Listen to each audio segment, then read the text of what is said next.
From Afghanistan, this is Bob Calvert, your host on TalkingWithHeroes.com.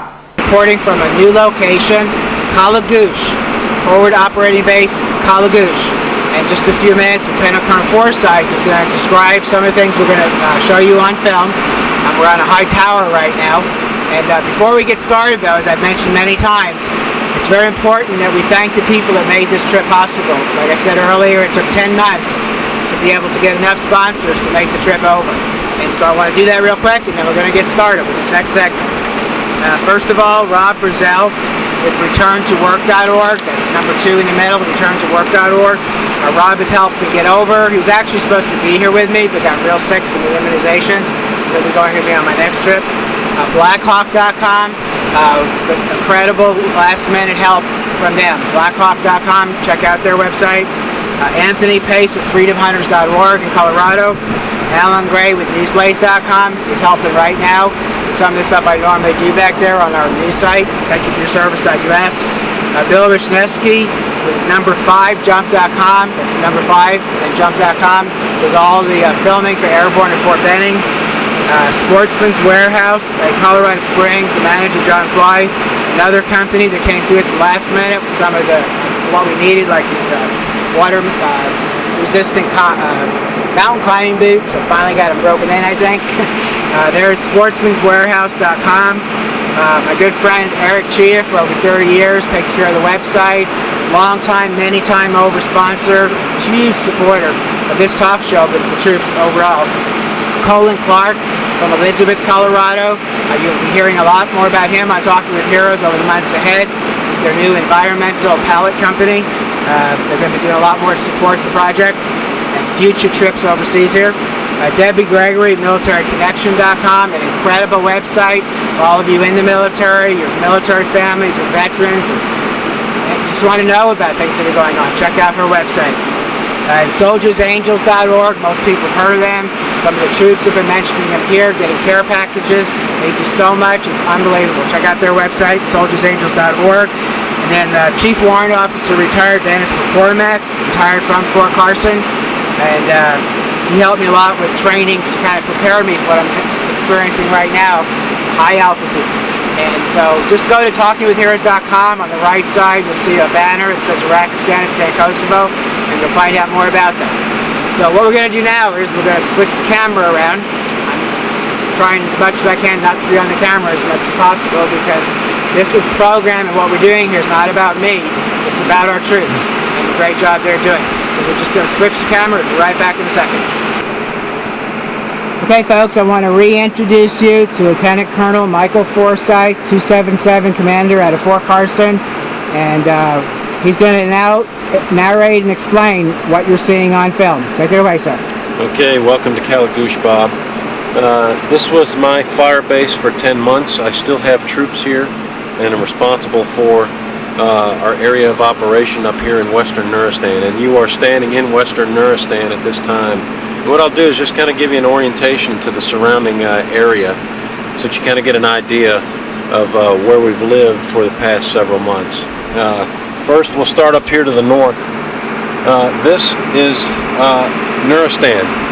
If anybody's ever seen the movie The Man Who Would Be King, which is supposed to be Kafiristan, which is now Nuristan, this is what you're looking at.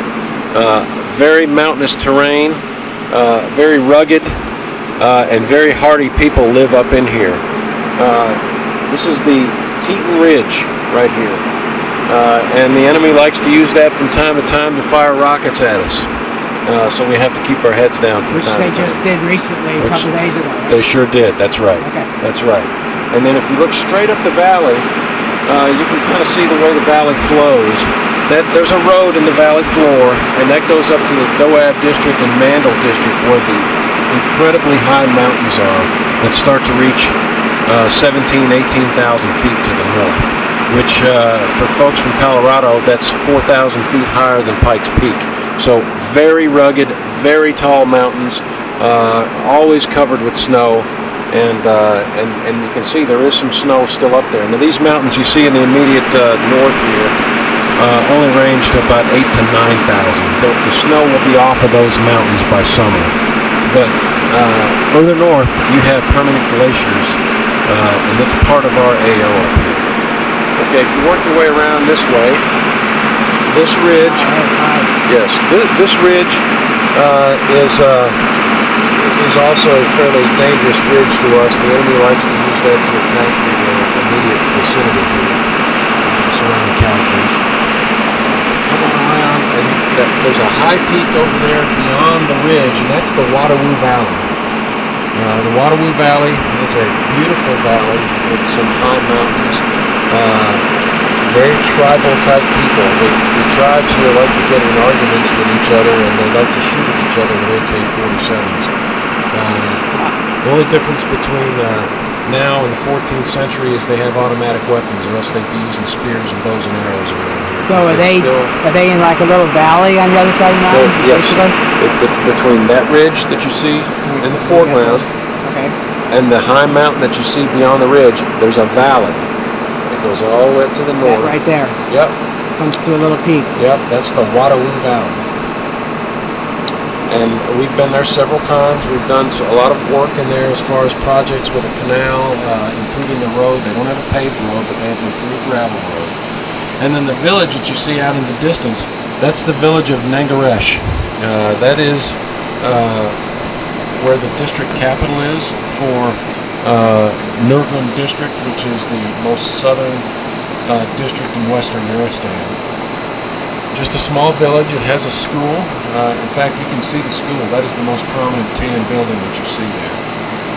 Is the school, and then it drops down, and there's a lot of terracing. That's where all the agriculture is done down there. They grow rice, corn, wheat. They're harvesting the wheat right now. You don't see that right here from the perspective, but it's down the valley, because that valley will drop off about 500 feet, and that they have it all terraced for growing their crops. And you saw some of that flying in. There's 3 flags. Obviously, I'm on the American flag. What are the other 2 flags? Well, there's only actually 2. There's 3 flagpoles, but there's 2. The American and the Afghan flag. And the Afghan flag, okay. Yes. And that's what you have flying up there right now. And then if you swing on around, you can kind of see the river valley. The Allangar River is a whitewater rapid river. You saw that coming up as well. It kind of levels off and widens out the further south you go down Allangar Valley.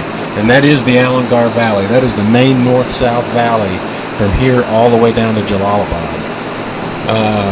And we are about 60, I'm sorry, not 60, we're about 100 kilometers from Jalalabad, about 60 miles from Jalalabad now, from where you interviewed me yesterday. The Allangar River Valley is where most of the population in our area lives. The population in the Allangar River Valley is about 80,000 people. Now, in those little villages that you flew over, you wouldn't think there's 80,000 people in those small villages. But you got to consider this: the average family size is 11 people. Mother, father, extended family members like a grandmother, a grandfather, and then the 7 children on average that the Afghan family has. Now, if a guy has multiple wives, and many of the Afghan men here do, you multiply the number of children times 2, and he's going to have up to 14, 15 children in one household. So all the wives they all live together in the same place. So it's just an accepted, in fact, like the Old Testament. Yeah. Nangaresh Village, which you just filmed, it doesn't look very large over there, but that village has at least 2,000 people in it. That small village that you're looking at. You're serious? Yep. Look over there again. You don't see much there. Are there buildings on the other side of the hill? There are some buildings down in the low ground, but grand total, there's probably about 75 to 100 dwellings, but there's about 2,000 people that live in that village. Very, very primitive conditions, but they actually get better every day because they can grow their food. They now have a paved road. The road that you see there is the only paved road in all of Nuristan province. This is the road you were telling us about. This is the road I was describing. We broke ground on it last July. It was completed in February, That is the only paved road in western Nuristan. Right now it's about 6 kilometers. We're working on the contract to get another 12 kilometers to the north, up towards Doab district, which I just showed you to the north. And that is a huge improvement in Nuristan. And when we were flying up, you saw all the paved roads. 7 years ago, there were no paved roads in this area. Not one paved road. So there's been miles and miles of pavement put down to improve the lives of the people. Because when you improve roads, you can move goods, you can stimulate the economy simply by putting down pavement. And so it's been a huge improvement for the local area.